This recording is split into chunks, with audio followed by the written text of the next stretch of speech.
Saudi আরব ও কুয়েতের সরকার নতুন একটি তেলের খনি পাওয়ার কথা জানিয়েছে। উত্তর ওয়াফরা ওয়ারা বারগান অঞ্চলে এর সন্ধান পাওয়া গেছে। এই অঞ্চলটি দুই দেশকে বিভক্ত করেছে। আবিষ্কৃত হওয়া নতুন তেলের খনিটি ওয়াফরা অঞ্চল থেকে ৫ কিলোমিটার উত্তরে অবস্থিত। এক যৌথ বিবৃতিতে বলা হয়েছে, উত্তর ওয়াফরা অঞ্চলে অবস্থিত ওয়ারাকুপ থেকে প্রতিদিন ৫০০ ব্যারেল অপরিশোধিত জ্বালানি তেল উত্তোলন হচ্ছে, যার এপিআই গ্র্যাভিটি ২৬ থেকে ২৭ ডিগ্রি।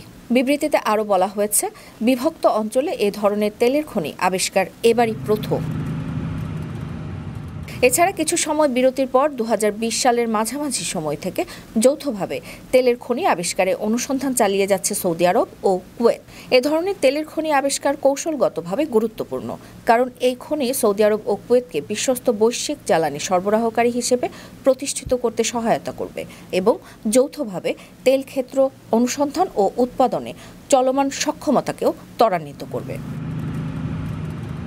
আপনার স্বপ্নগুলো আকাশ ছুবে প্রবাসীর হেলিকপ্টারের মাধ্যমে। বিয়ে, জন্মদিন অথবা যে কোনো বিশেষ প্রয়োজনে হেলিকপ্টার ভাড়া করতে যোগাযোগ করুন স্ক্রিনে দেয়া নাম্বারে। প্রবাসীর হেলিকপ্টার, নিরাপদ ও সাশ্রয়ী বাহনের বিশ্বস্ত নাম।